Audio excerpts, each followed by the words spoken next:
the foster care system, when you was in there, you know, even when you was just in there by yourself, not no siblings or nothing, like, did you experience seeing people getting their sisters and brothers separated from them? A few times, and it's very heartbreaking. You know, it's very traumatizing, and you don't know like if they're ever going to see each other again, and you know when the time to come, and it's thank God for social media and stuff because that's where people really have an outlook of even trying to come back and try to find their loved ones. But sometimes at that point, whatever the situation they've been through, they may not even get that chance to even bond that back, or they may not even remember.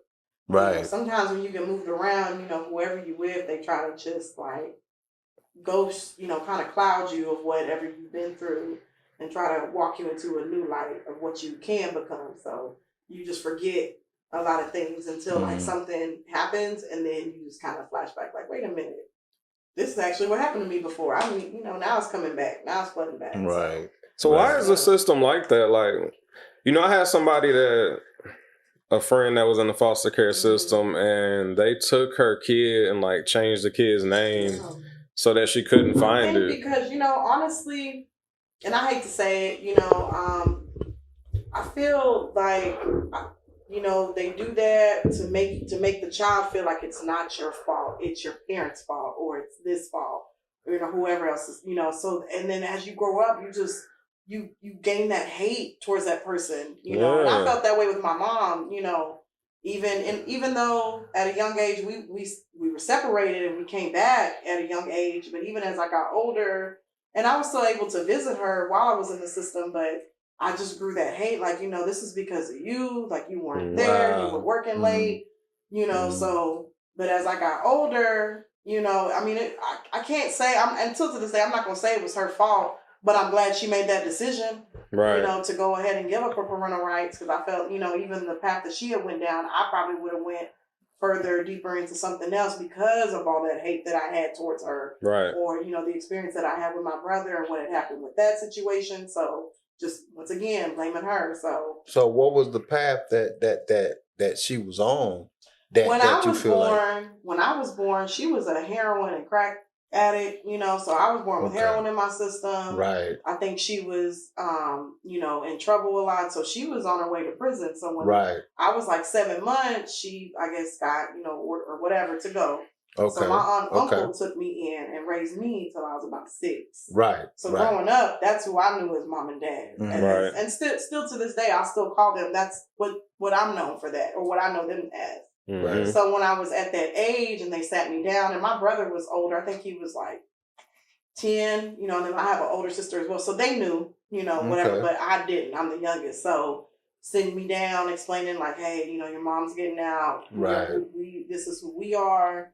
We're going to take you to meet her, all that. So, I mean, and meeting her, was just kind of, I mean, I remember it. It just, just felt like meeting a friend. Right. Just, so, I mean, she was very, humble, sweet, open arm, loving. But there was an attachment because you didn't know her. Because you didn't know her. It kind of felt like just meeting just like a new figure. Right. So as the time grew and, our relationship, it was getting there. She remarried. Everything was cool. But whatever happened between them, they divorced and then go into a single home environment instead of just like a family environment. Right. A male figure. Because I never knew my dad. I never met him. So, just having that in there and then taken away was kind of confusing again at a young age. Mm-hmm. So, and then my brother, I guess he was just being a teenager, experimenting whatever he was into, and I started getting sexually abused by him at a young age. So I was keeping that from her as well, and I think my babysitter was kind of hinting at some things. So what made you want to keep that away from her? I think because, like I said, I didn't know her. I knew her as as my mom, but just like to be like,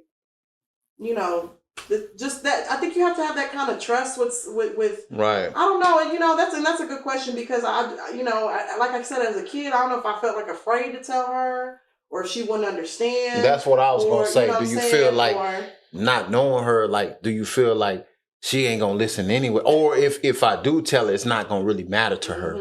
I feel like they don't even tell their real parents though. Like, there's so many women that's been abused that don't say nothing. I don't know if it's a fear, It's a lot. Yeah, like 70% of women have been molested. Yes, it's a fact. And honestly, and like I said, so when this happened to you in the system, not to cut you off, this happened in the system. No, this happened before I went in. This was just kind of just building to it. It was building to it. Okay. Before I went in. So once, that came out, he went to juvenile, cool, okay. But within, after that, that's when all the, anger was coming out, the sneaking out. Like, I'm not listening to you. You weren't there when this was going on. So, who is this? Who is you? Like, just having that attitude towards her, just started stealing, started sneaking out, just, whatever. And I think to that point, maybe she was, getting, frustrated or, of course, being a recovering drug addict, sometimes some things like, I don't want to say all things like that, but trigger certain things to where you can migrate back. So it does. I felt like maybe at that time that was her best decision to, like, okay, I can't even handle her. Like, right. Whatever. So. Do you blame yourself for that? Do you feel like that was partly your fault that she went? You know what? I could say that. You know what I'm saying? Yeah, right. I can own up to, you know what I'm saying? Because, shoot, I know I was bad. I don't even want a girl child. I'm just like, you going to do the same crazy that I was doing. So, shoot, I get it. You know what I'm saying? I feel like my mom did the best that she could. It just maybe could have been better. Right. You know what I'm saying? But I think going into the system, and at that age, I think I was like 9.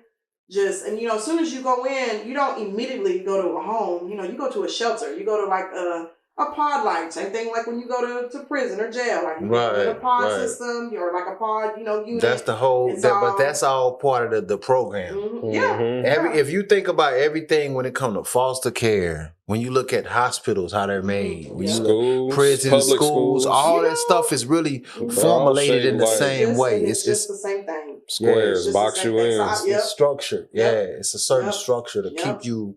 Like you said, it boxes your mind in because you see everything in squares.